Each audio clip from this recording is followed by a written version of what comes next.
Hello Team FD and welcome back to Winners and Losers, where we break down the latest and greatest Premier League action. And oh my word, what has just happened in the Liverpool-Manchester United game? I know a lot of you will be disappointed not to see Joe Tomlinson crying on this panel, but you know the rates by now. If United go missing, he goes missing. So we've got Megamind Dukes here to help break down the chaos that has just unfurled. I mean, Dukes, Liverpool securing a record victory against Manchester United, condemning the visitors to their biggest defeat since the 1930s. Wow. Absolutely stinking. Subsequently, Mo Salah became Liverpool's all-time top goal scorer in the Premier League with 129 goals in just 205 appearances.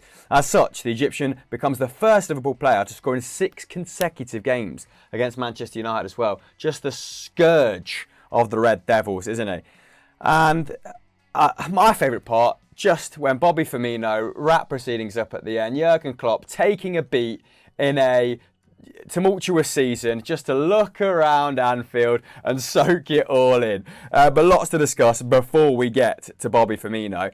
Now, we normally go through winners and losers in that order and that order exclusively, don't we? But we're going to go uncharacteristic, start with losers, because there was a fair few of them in Manchester United shirts. I want to start with Bruno Fernandes because Neville said some of his behaviour in the second half was disgraceful.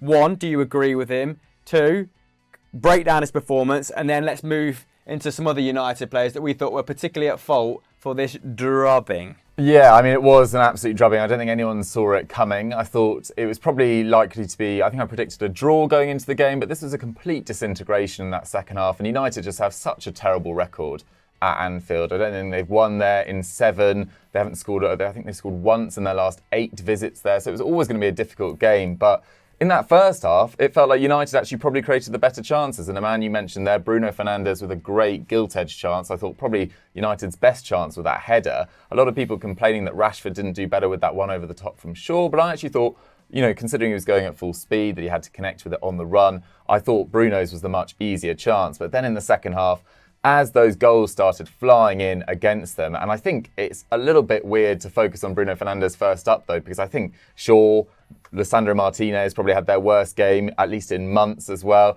Casemiro, I thought, was woeful in front of them, his off game as well. But it felt like Bruno Fernandes' attitude was the worst part about his game rather than his actual performance, because there was speculation, I mean, Neville said it in commentary, that he was, you know, ushering himself to be substituted when Elanga came on for Rashford, which is just not what you want from your captain at Anfield. It's supposed to be leading from example.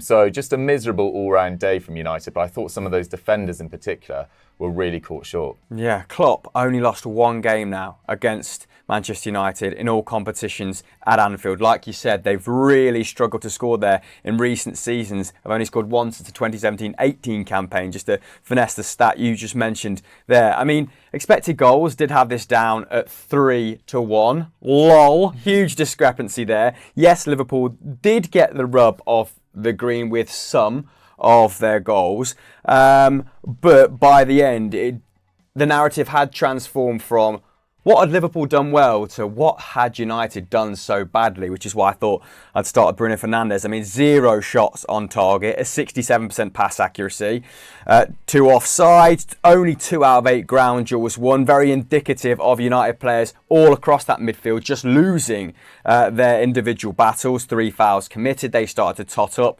when he started to lose his head, which happened probably 20-25 minutes into the second half.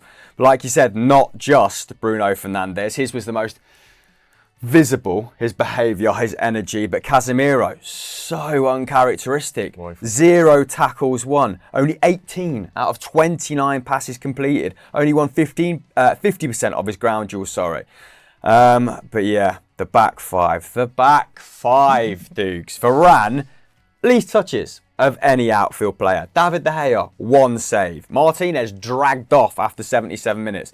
Luke Shaw was drawn into that tussle, wasn't he, with Darwin Nunez. It looked like they both might get booked, kind of got away with it, maybe because of the occasion. On that subject of Nunez, of his strike partners, was it a case of things finally click and we saw flashes of brilliance from Cody Gakpo?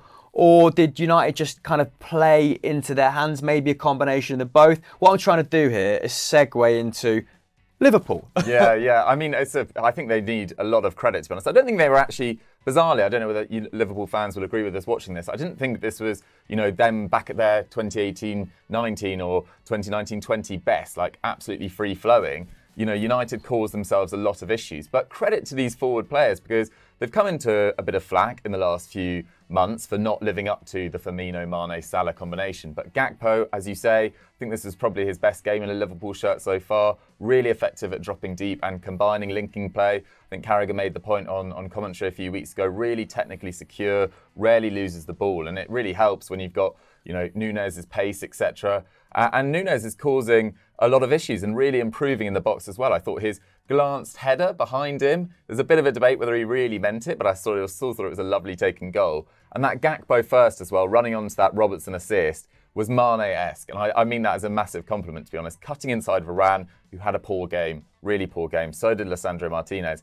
And it just felt like United's key men, whether it was Rashford missing that chance, Bruno missing that chance, Casemiro going walkabout, Lisandro Martinez and Varane, that triumvirate that's been so effective for United in recent weeks, all of them having quite poor games at the same time, just meant that United just couldn't get a foothold in that second half. And then there was just this complete disintegration and their aggression levels went up, and that just led to even less sort of pass success rate, etc. And they just completely fell apart in the end. But yeah, Nunez and Gakpo, huge credit to both of them. I think Gakpo's now scored against Everton, Man United and Newcastle this season, all of which in wins, which is really impressive. And Nunez is now up to 14 goals in his first season in a Liverpool shirt, which considering how many, I mean, that could have been a lot higher, granted, but considering how much flack he's come into at points this season, if he gets close to 20, I think that's a pretty solid return.